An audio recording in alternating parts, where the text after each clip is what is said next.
Shalom and good morning. I like to bid a shalom to the bride of the Messiah, a shalom to the 144,000, and a shalom to the nation of Israel. Shalom and good morning. Here you see before you a picture of Genesis chapter 1 verse 14. I want you to take some time to meditate on this picture because it relates heavily to the Most High calendar. Now, the title of this word for today is Yah's Calendar, the Foundation, the Functions of the Three Lights. Those who have been joining Yah's family to learn about his calendar and his mysteries, y'all already know what we've been going through. For the power of darkness do not want you to know the truth, Israelites and Gentiles. Because if you truly take the time to go before Yah, in the name of Yahusha HaMashiach to learn his calendar.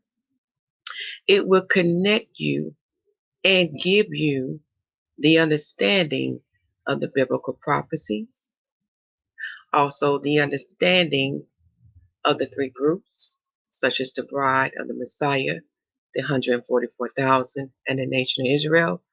But most importantly, it will give you the understanding of his son, of himself, and of the Ruach. Because this is like the key to unlock the mysteries. This is why I'm stressing to you, Israelites and Gentiles, now in this season we're in. It is very important now that you take the time now to learn this calendar based on the signs in the heaven and in the earth, for you know what season we're in. For we learn as we gather as a family, because we are a family of Yah. Okay? We have one God, which is Yahuwah.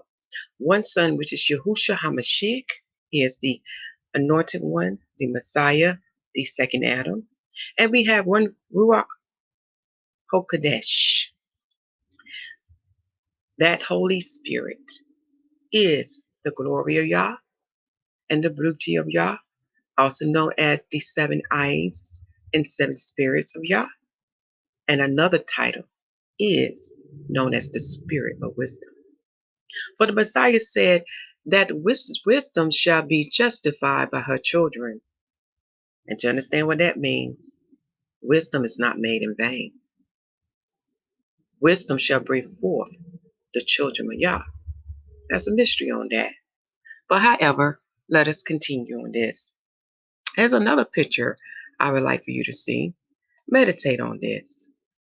Because whoever is teaching you the Most High calendar, they must include the three lights, which are the sun, the moon, and Mazzaroth.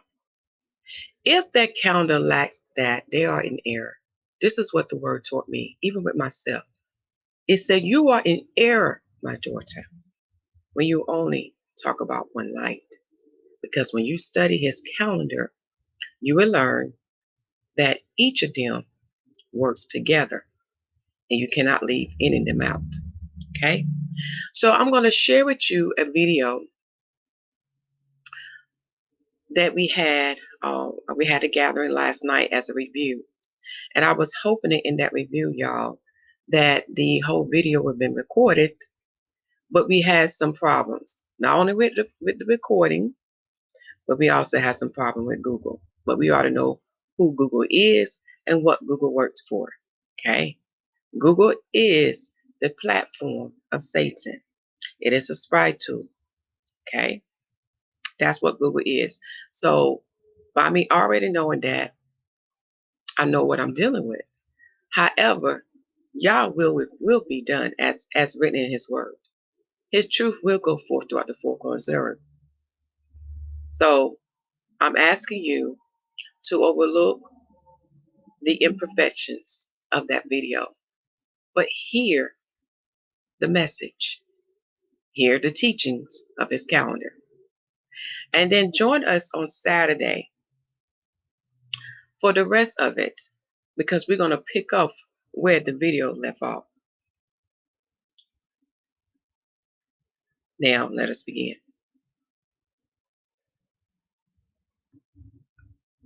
So the agenda for tonight will be, we're going to look at the functions of the three lights in the Most High Calendar.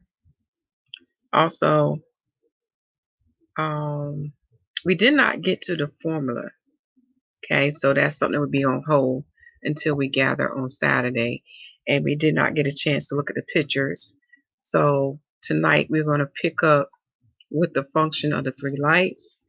We're going to start with the moon. Now, for those who was not here last time, no, for those who was here for the gathering, I'm asking y'all give those who were not here a chance to answer the questions so we can see where they're at. Okay. And let me change this into view mode.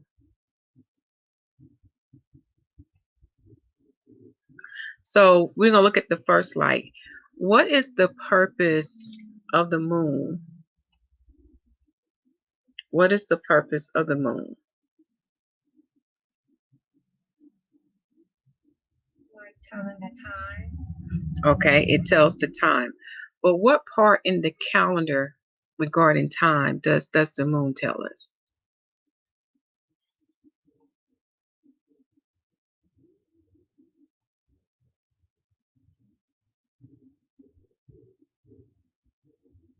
Okay. That's right. The moon give us the months. Okay. Also with the moon, it'll give us the year. Okay. Far as what the Hebrews look at. We look at our year being based on the moon. And later on, we'll talk about the 13th moon. But this is what the heavens produce to keep the moon in a line so it won't get behind. So we'll stay in our proper season, such as Passover must be in the spring, Shavuot, Pentecost must be in the summer, because that's when your wheat is ripened. In the fall, we have the Feast of Tabernacles, and then fall after that, rest. Okay, so that is the function of the moon. Okay, this is your foundation so you can understand how to establish your calendar. So the second light we'll look at, what is the function of the sun? What is the function of the sun?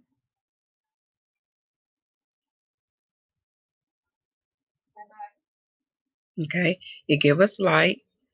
According to for the Most High calendar, what does the sun do as far as dealing with his calendar?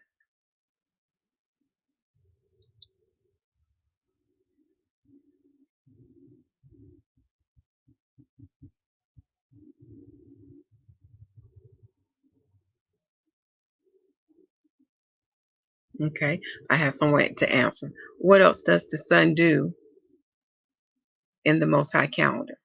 What is the function of the sun?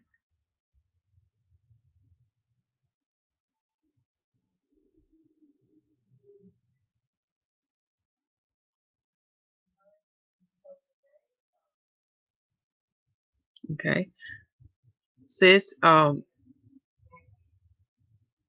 you said it give us, I want to make sure I heard you correctly. Did you say it give us the times of the day?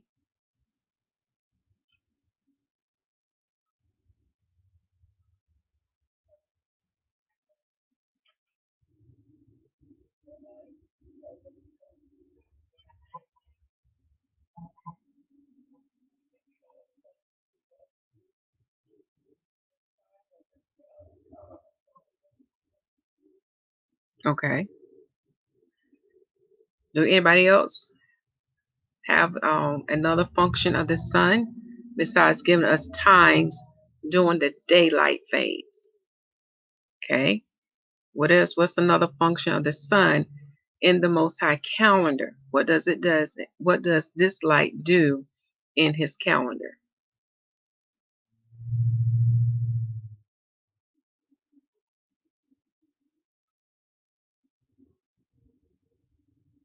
Okay.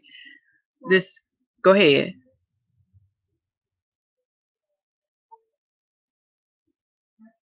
That's one of it. Yes, that's one of it. It also helps us. It also gives the seasons. Okay. But that's another important function. Okay.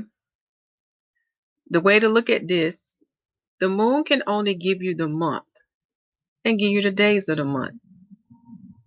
But how do you know when your day begin and end? The sun gives you that.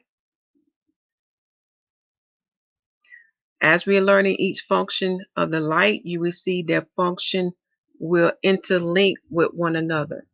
So therefore, you cannot leave none of these lights out or treat them separate. Okay.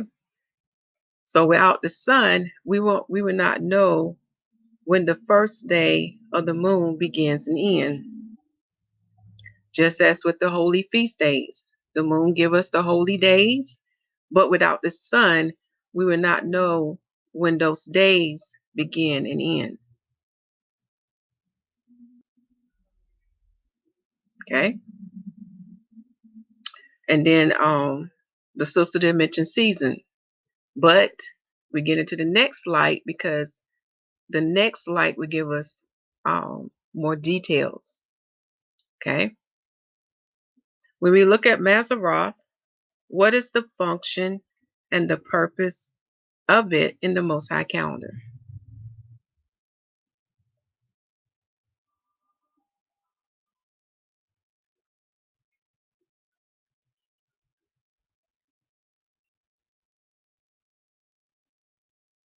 Okay, I'm gonna get someone to try to answer that question that was in the Saturday group. What is the function and the purpose of Maseroth?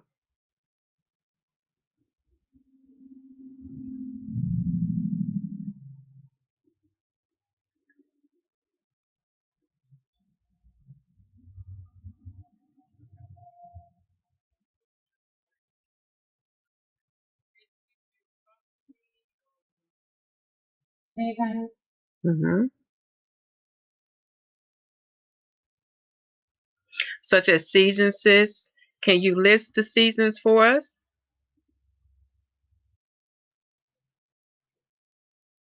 Okay. So winter.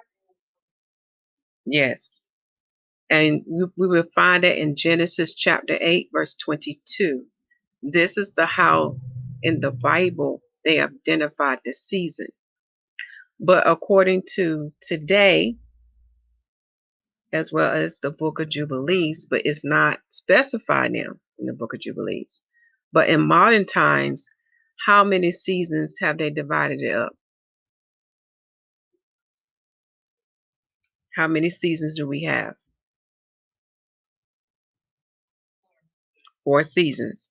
Sis, if you don't mind, can you say what those 4 seasons are? Spring, summer, fall, Okay. So we have spring and summer, fall and winter. Now, when you get to Genesis chapter 8, verse 22, when it mentions summer and winter, it's dealing with the 2 points in the circuit of the sun. It's dealing with the spring equinox going to the fall equinox. So if you go from equinox to equinox, the first half will be what? Spring and summer. Then when we get to the fall equinox, the second half would be fall and winter. Okay. The only other book that goes like that mentions that it would be in division of 4 seasons would be in the book of Jubilees in the days of Noah. But it does not list the names of those seasons that we have today. Also, with the word Maseroth, Maseroth is a Hebrew word. Can anyone tell me what this Hebrew word means in the Hebrew language?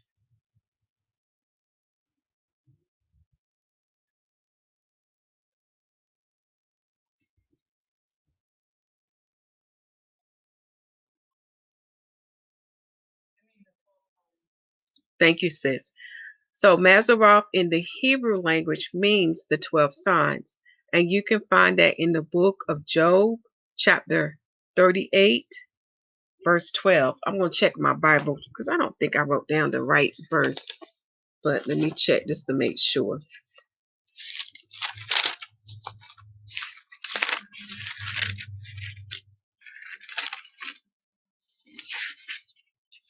That is in the side note of the King James 1611. You would find with the 1611 Bible, no other Bible of today is written like this book. There's many clues. It's on. You'll see clues in your side notes. You will also see clues in the chapter summary. So this is why you often see me to use this book or share the website for the King James 1611. So you would have to study along with your own studies. Let's see here, 38.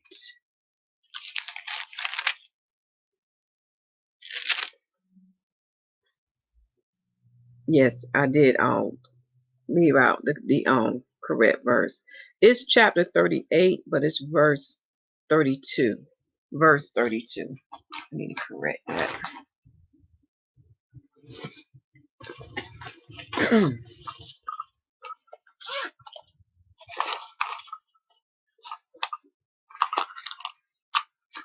Get my ink pen.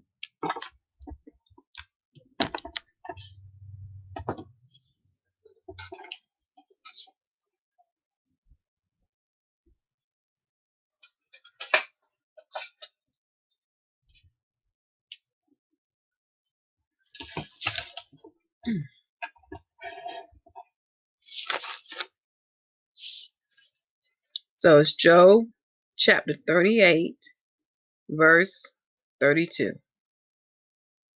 This is where you find the Hebrew definition.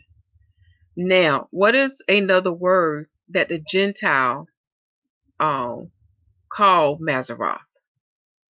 What are the other words we learned Saturday?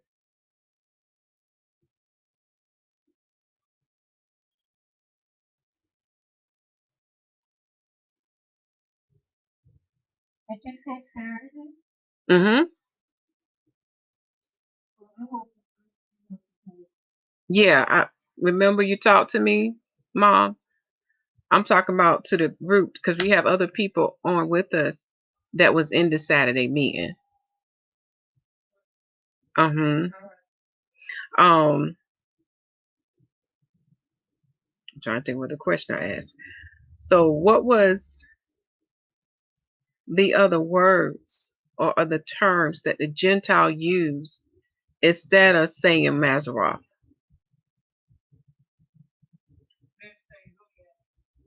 Zodiac. And what else is? Did you say something else with that? Okay. Zodiac is, did somebody else say something else?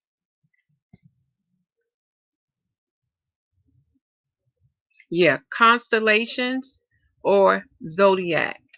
This is what the Gentiles would say instead of the saying Mazzaroth or the 12 signs. That is their terms. A witness of this is Josephus' writings. He talks about this as well. Okay. So I don't know. Let's see. Can I pin this? Let's see, can I pin my screen? Okay. I'm gonna pin myself. So what we did while we was taking our notes, I was talking about going from equinox to equinox. As you see, in summer time, we're in the climate of, or in the season of our temperature being warm and hot, going from the spring equinox to the fall equinox. Then when the fall equinox come in, we're in climates that's cool and cold that the Bible called winter. And then for the past couple of weeks, we've been talking about the seed, and we learned that the farmers plant the seeds during the time of the Most High 8-month calendar. So in the Gentile months, it fall in October to November. So they're prepping for the next season. So what you have food to eat for the next winter. Also, the 8th month is the month of your first rains, as well as judgment. Okay.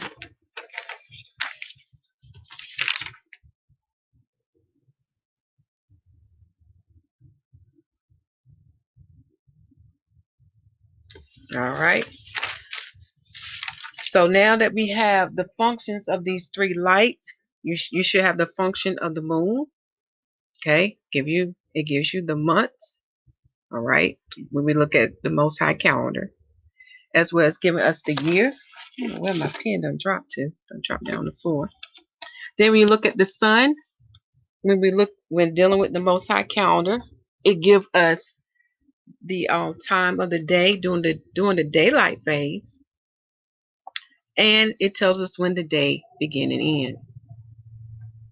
Then, along hand with Mazzaroth, the sun and Mazzaroth work together to let us know what season we are in, whether we are in spring, summer, fall, and winter.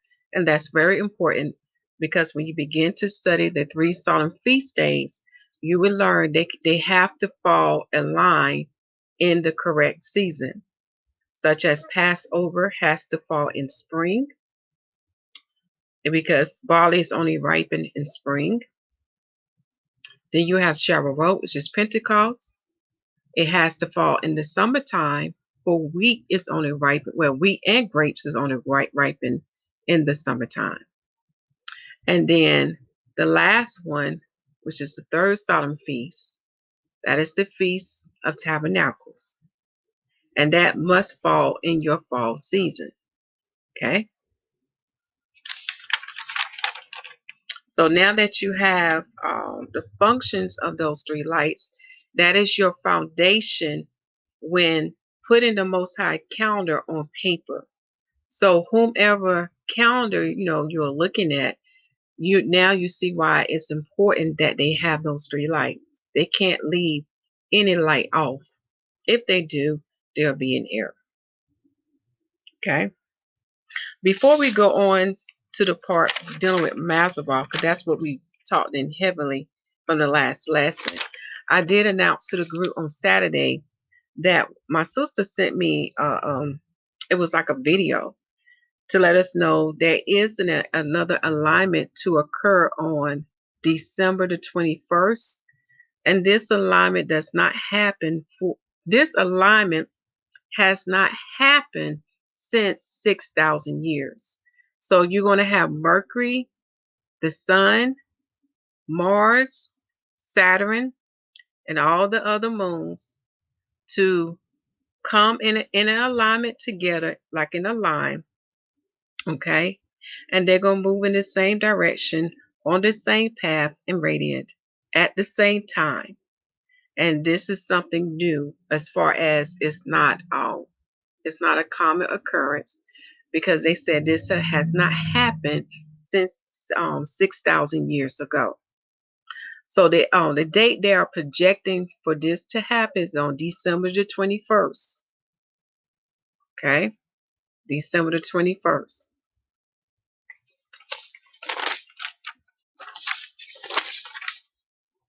And I think let me see, those that was here from the last session, I did share that link with them. So let me share the link with those who was not here from Saturday's section. So y'all have it so you can see what I'm talking about.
That way y'all have that.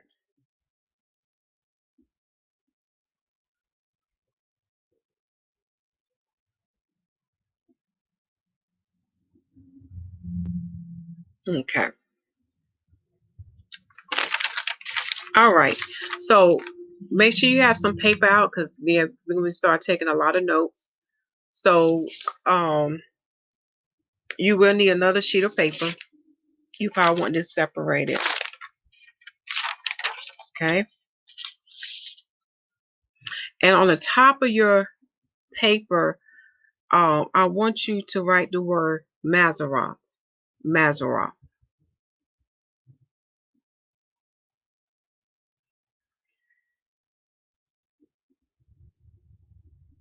And then a colon, put down 12 signs.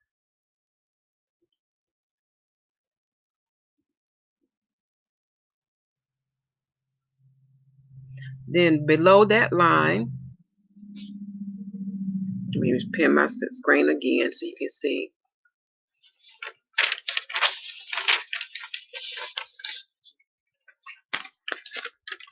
Okay.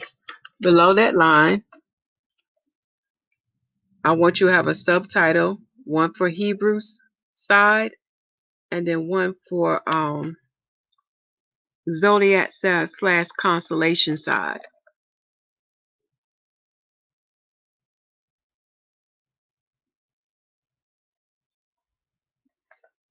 As you see, we're going to have two columns. We're going to start. One for the Hebrew side and one for the zodiac / constellation side. In other words, you got one side that represent the Israelites and one side that represent the Gentiles. Because we have to be able to be familiar with both of the language and of the terms both used, because our people has been assimilated through the Gentile teachings. So I'm going to tell you right now, they're not going to understand the word Mazaroth, even though many of them go to church and have a Bible. They're not going to know what that word is. But they will know what the word zodiac is because we've been among the Gentiles for so long. You see it in the newspapers, magazines, things like that. So most of them are familiar with the word zodiac. So looking at the Hebrew side, okay, how will the Hebrew label Mazaroth? And I'm gonna give you a little hint. It's kind of in the same manner with the calendar or how they do with the days of the week. Okay. But how would the Hebrew label the 12 signs of Mazaroth? Now, most of the books that I know of do not have the Hebrew terms or words. There may be one book that might have a couple of their terms in the language, okay, dealing with some of those signs. But we're just going to keep this real simple tonight. How would a Hebrew label the 12 signs of Mazaroth? Don't write anything down yet. What do you think they would put down? And it's kind of in the same way that we do our calendar when we look at the days of the week.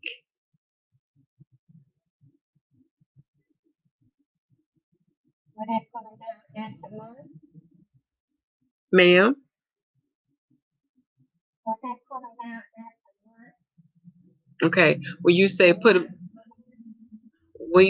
them down as the month, or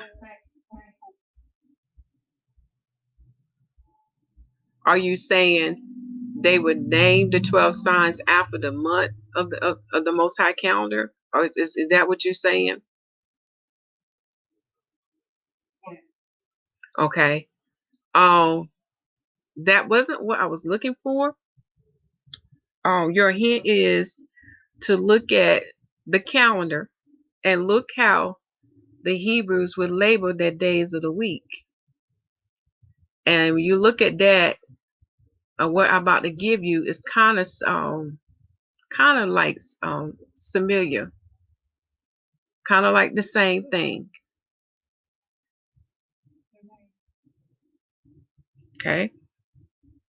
So how a Hebrew would look at Maseroth, they would say this is sign 1, sign 2, sign 3. Same thing how they do the day of the week. This is day 1 of the week. Okay, that's how a Hebrew will look at it. Now, I'm not saying they don't have a Hebrew name for these 12 signs. I can't remember, if they do. If it is, it's probably somewhere in Enoch. But I do know off the top of my head, they don't. I have not seen 12 Hebrew names for these 12 signs, and I have not seen that. Okay, but far as today, this is how a Hebrew would say it. They would say this is sign 1 of Maseroth, sign 2 of Maseroth. Okay. So on your paper that you have, okay, we're gonna start a column. One is the Hebrew side, and the other side is dealing with the zodiac constellation, which represent the Gentile side. Okay. So we have to be familiar with both languages, because our people today has been assimilated among, we'll be honest, I'm call what the Bible say, the heathens. They have been assimilated among the heathens, so they would know of the heathens words before of the Hebrew words. Okay, so we have to learn to talk, or have a certain dialect with them so they can understand what we're saying. So they gave you on the Hebrew side, the first sign of Maseroth will be numbered as number 1, sign 1.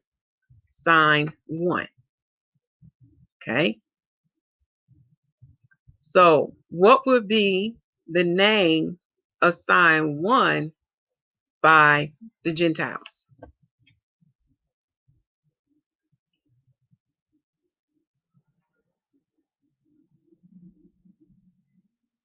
Look at your column. Okay. Would a Gentile say it's sign 2?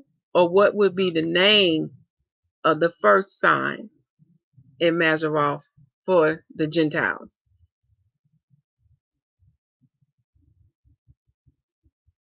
Remember, you got Hebrew side. Will you say, sis? Say it again, sis. Aries. The Gentiles today recognize the first sign of Maseroth as Aries. Aries. Josephus talk about this as well. Okay. Under the sign 1, this will fall in our first month of Aviv. Okay. And this is when we're looking forward towards Passover. So the sun will be in this constellation in its first month. Okay. Now, far as the Gentile month, what month does Aries fall into, y'all? What month? Everybody can answer on this one, because I know this is a little challenging.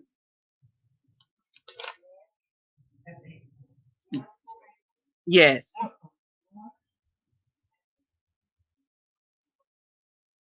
Okay. March to April. This is where Aries will appear in the heavens. Well, not appear in the heavens, but this is the time when the sun will enter into Aries, which is sign 1 of Maseroth, and it does this from March to April. So it's going to stay with Aries. The sun is going to stay with Aries from March to April, somewhere in that time. Far as the position and location of this sign in the heavens, because remember, everything flows in a circuit. It goes in a circuit, right? Okay. So it'll be located at 0 degrees because it marks the beginning. This is where we're bringing in geometry, or what we learned in school, because what we learned that a circle is made up of 360 degrees. Okay. And which going to tie back into that article So those who are able to, I highly recommend that you print out that article that we was talking about 2 Saturdays ago, because it does talk about how the sun moves into heaven. It has its own circuit, and it moves about a degree a day. And as it moves, it is entering into each of these signs of Mazzaroth. Okay. And it stayed with each of these signs for a certain amount of days, which makes sense because Enoch prophesies that the sun would be in these signs for about 30 to 31 days. Okay. So the location of Aries is 0 degrees. And in the Gentile months, which is the heathen's calendar, is from March to April.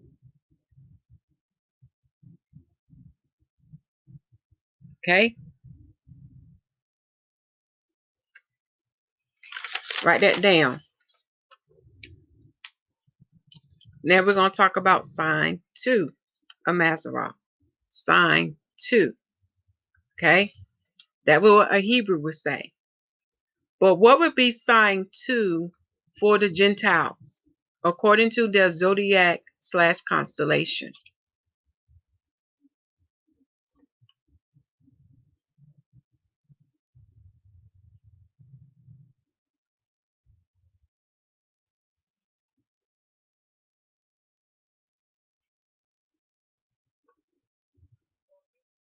Yes, Taurus. Taurus would be sign 2 for the Gentiles. A Hebrew would say this is sign 2 of Mazzaroth. What is the month that Taurus will fall in the Gentile calendar?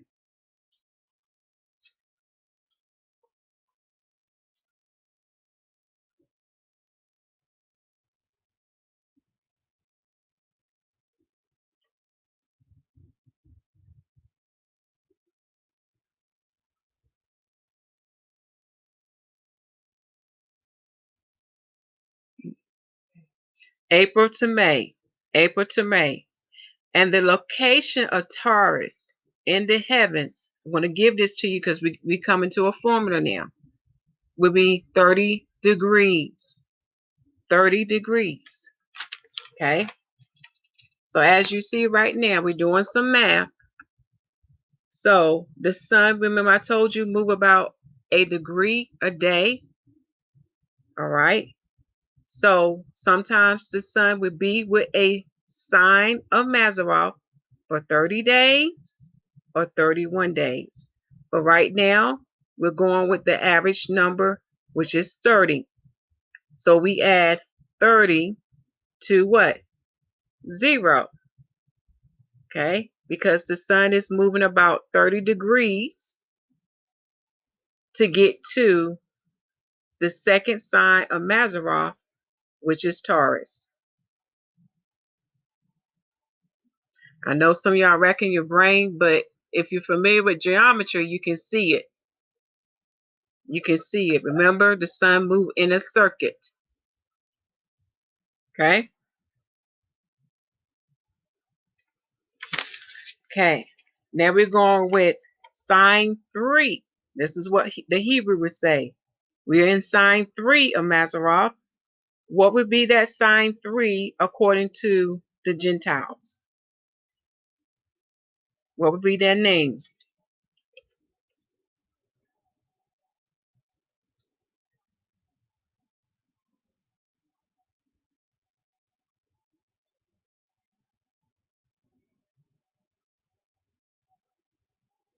To speed things along, y'all, I'm going to give y'all the answer. It'll be Gemini. Gemini. And Gemini month starts in May to June. So somewhere in May to June, this is when the sun will be entering into Gemini and staying with Gemini somewhere between from May to June. And to get the location of Gemini in the heavens, I would add 30 from, I would add 30 with the second sign that we already talked about. And this is how I get 60 degrees. This is where Gemini is located. Okay. That is for sign 3.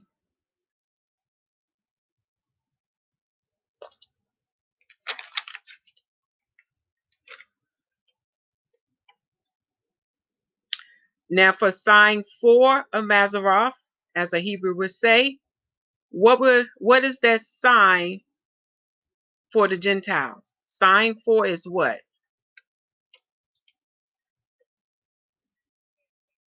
Cancer. And what month does Cancer fall in?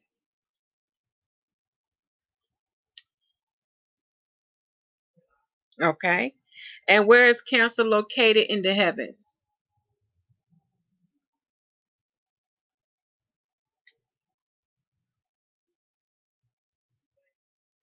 90 degrees. And how we got that? We add 30 to 60. 30 to 60. So you get an idea that the sun don't move that fast. He takes his time going from house to house. I'm chuckling because, kind of remember what a man do. You know how they do, going from house to house.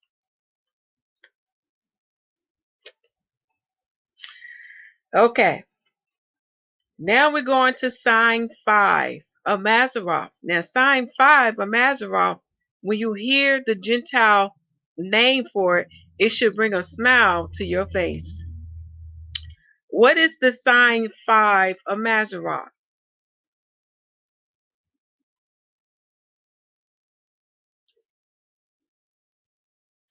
The sign 5 of Mazzaroth is Leo. Leo. That is the lion. Who is the lion that will come back with a rod of iron? It is Yahusha HaMashiach. This is the constellation you definitely want to study some because of this constellation, there's a bright star in it that formed the East Star. So as we see, this is why it's so important to study these things, because when you read the gospel do give you the date when he was born. Okay? It's there. And through that, you will learn that he was born in the fall season, not in December, nor in spring. Okay? Matthew and the book of Luke gives the date. Okay? Now this sign falls in the Gentile month from July to August. July to August. And it's located in the heavens at 120 degrees. 120 degrees. How we got that number? We add 30 degrees to 90. Again, as we see, the sun is moving about what? 30 degrees. Okay? To get to the next sign. All right? Now we are going on to sign 6. Sign 6 of Mazzaroth, as a Hebrew would say. But what do the Gentile call this sign? This is another one that should bring a smile to your face because everybody been talking about this sign for several years. That's in Revelations chapter 12, and I believe it's in Isaiah chapter 66. What is that sign?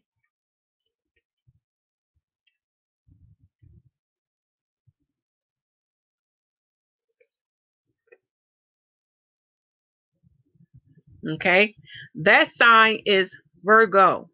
Virgo. Okay, it is the woman with the 12 star above her head. And this woman represents Israel. Israel. Today, they call her the church. But see, there's nothing new beneath the sun because the church is the congregation of Israel, for it is made up of Israelites and the Gentiles who took on hold to the covenant that came out with Israel from Egypt. Exodus 12 and Deuteronomy, I think it's chapter 29, we show that. They also enter into the covenant along with Israel, making up the congregation of Israel, which is what in layman terms, what the Gentiles would say, the church. Okay. It also represents the bride of the Messiah, with including the 144,000. So this sign in the Gentile month is it falls in August to September. August to September, and it's located at 150 degrees in the heaven. And how we got that number? Because we had 30 to 120. 30 to 120. Remember, the sun moves slow. It's going from house to house. It's really enjoying its fellowship with those constellations, with those stars. Okay. Let's see here. Okay. And let me show my paper before I go to the next sign so you can see what you should have on paper by now. You should have 2 columns. Okay.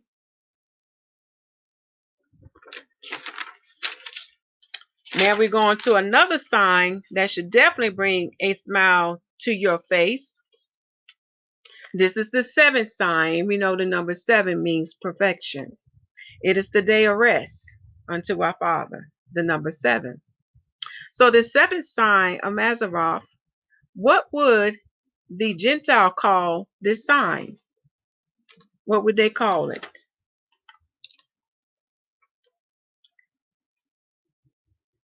They would call it Libra. Libra. Okay, I thought I heard somebody say something. And Libra in the heavens, when you connect the stars, will appear as what? Scales. Scales. Okay. Let me see, can I bring this up?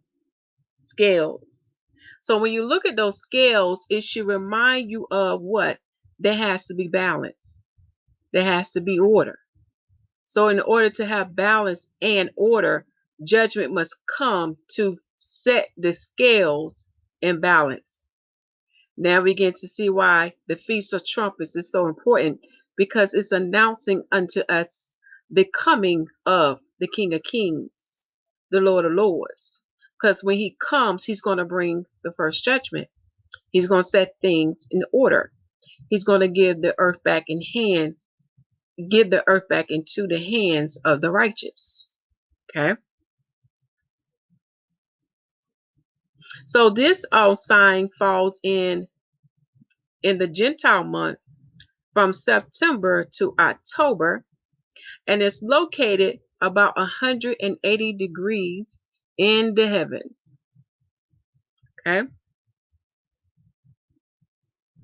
Another thing in the 7th month, like I said, this 7th sign should bring a smile to your face, because it should remind you of a lot of things. Because in that month we have what? Atonement, and we have the Feast of Tabernacles. But what else happened in this month to let us know this was the beginning of the year for our forefathers, such as from Adam before Moses? This was their month of the beginning of the year, the 7th. How we know this? In this month, this is when we start counting for Shemitah, which is every 7 years. This is also the same month we start counting for Jubilee, which is every 50 years. So we will have what? A total of 7 Shemitahs, which are 49 years. And after the 49th year, follow a Jubilee. Jubilee. Those twos represent the years of the Sabbath, the year to rest, known as a sabbatical. You can read more about them in Leviticus chapter 25. Okay. Now we're going to look at the 8th sign of Mazzaroth. That's as a Hebrew would say. But a Gentile would call the 8th sign Scorpio. Scorpio. And Scorpio fall in the Gentile month in October to November. October to November. And it's located about 210 degrees in the heavens. Okay. And this month should also bring a smile to your face because for several weeks, we've been talking about this for those who have been following the preachings or teachings. But we learned that that number 8 means new beginning, judgment. For when we study the biblical events, we learn this is the day where this is the number of the month where the Father brought forth the flood to clean house. So a new beginning can come forth. Okay. So this month has a lot of deep meaning in itself. I also forgot to mention, because I see in my notes, that when you look at the seventh sign of Mazarov, going back to the seventh sign, y'all, which is Libra, I have in my notes that is the month or in the sign where the sun completes its circuit. In the seventh sign, in the seventh sign of Mazarov, that is the sign when the sun enters into that house, it will complete its circuit. Okay. This is where you have the beginning to meet the end, the aleph to meet the tau. In the Greek tongue, they would say the alpha and omega, which is the first and the last. Okay. Now we are on the ninth sign of Mazarov. Okay. And the ninth sign of Mazarov, as a Hebrew would say, the Gentile call it Sagittarius. Sagittarius. And Sagittarius in the Gentiles calendar falls on November to December. And it's located in the 240th degree in the heavens. It's located in the 240th degree.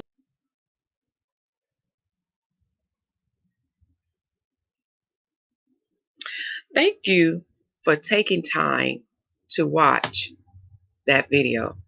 Okay. When you have some time, check out the channel. I'm not more concerned that you watch the videos. I'm more concerned that you get the information that are listed in the video description box, because this season we are in, y'all, we do not have a lot of time. We are in the 8th day of Adam, which is the 8th week of Enoch's 10-week prophecy. Okay. According to those prophecies that was given to our forefathers from Adam and all the way down, even unto the Messiah and those who are prophesying today. Okay. It has been confirmed unto us we are in the season for these things to occur now. This is what the 8th day represent. The 8th day represent the first judgment. Remember, there are 2 judgments. Okay. It also represents the first resurrection. Remember, there are 2 resurrections. There's a video on the channel that talks about that as well. Okay. I'm only giving you highlights. Also, in this season, we are waiting for the Messiah to dispatch the call of the eagle wings. For those who understand what the eagle wings are, they are to gather the elect from the 4 corners of the earth. This is the first Exodus. You will learn through the prophets such as Isaiah and many others.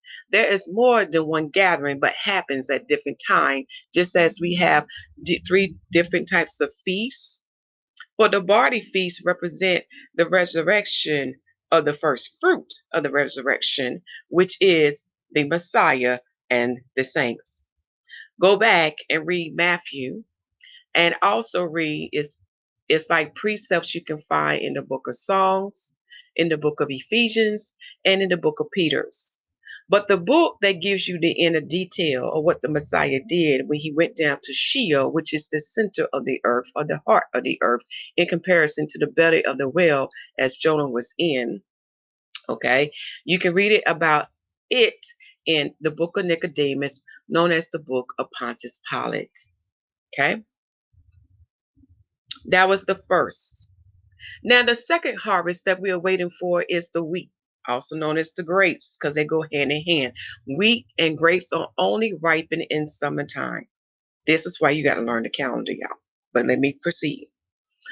So, that is the second harvest we are waiting. Okay, that's the season we are in. But the final harvest, known as the Feast of Tabernacles, okay, that is the harvest, that's the last harvest that takes place in YAHUAH calendar before winter come in, before the rest come in, okay? So when I say the rest, I'm talking about before the Sabbath come in. That is the second Exodus, okay? But I'm going to tell you, my brothers and sisters, you want to partake in the first. Those who will partake in the second, y'all, they're going to experience what the world today call the Great Tribulation. That is the tribulation, y'all. Y'all don't want to experience. See, Yah is giving us a better way now to come in for those who will listen and be obedient. This is the Exodus you want to partake in, okay? While the door is still open unto you, while there's still grace and mercy from our Father in heaven, this is the boat you want to get on, okay? When you study more as the word begin to teach you, you will learn what the Father's doing and why there will be a second Exodus. Okay? See, Yah loved his children so much. Do you hear me, Adam? Do you hear me, Israelites and Gentiles? He loves you so much. See, there are those that are destined to be his since the beginning of the world, before the foundation of the world. So our Father is working in that vineyard, pruning that vineyard so you can become white. Do you understand what that means? Israelites and Gentiles. I'm not talking about skin pigmentation. I'm talking about spiritual. Because when you study the Hebrew language, when you study the word Laban, and you study the word Shach, which means white, okay, as we translate it, and you go in the book of Jubilees and you go in the works of Josephus as well as the Bible, you begin to understand what white is. It has nothing to do with skin color, okay? I would give you a nugget. It has to deal with the righteousness of Yah, okay? And you have to understand what is the righteousness of Yah, because the world has given you a false definition. A false definition. Okay? In order to understand what it is, you got to read the book. I'm going to give you a nugget. Read Psalms 98 and Romans chapter 10. And then you begin to understand the book of Job. Because you cannot come in by your righteousness. Hint, hint. All right. I had said enough. I hope you enjoyed that video, y'all. To get the other part, because we're going to pick up with sign 9, okay? To get that other part, please join us on Saturday. We start at 11. You can call me at 919-972-8970. You can call me at 919-972-8970. Please identify yourself. And I'm asking that you call me before 11 o'clock, because I will not be answering my phone. I'm going to give you a 15-minute window, but I will not be answering my phone after 11:15. So I'm letting you know, for those who want to join in, please call me. That way I can get your contact information and I can send you the links so you can join us. All right? And I'm asking that when you call me that you identify yourself. Okay? Trying to think. Oh, I do want to add this. The video did cut off the 7th sign information. That information I was giving it while I was giving with the 9th sign, some of it, because you got the first part. So the part that I left out was that in the 7th sign, this is when the sun completes its circuit. This is what the Bible is talking about in the year's end. That is in the book of Exodus, dealing with the feast of ingathering. It occurs at the year end. And what that's talking about is a Hebrew word called tekafar. And tekafar means is it basically means when the sun completes its circuit in its year end. And it does that in the seventh sign, okay, in the seventh month, and it represents the beginning and the end coming together, meeting together. So it foreshadows about the Father and the Son.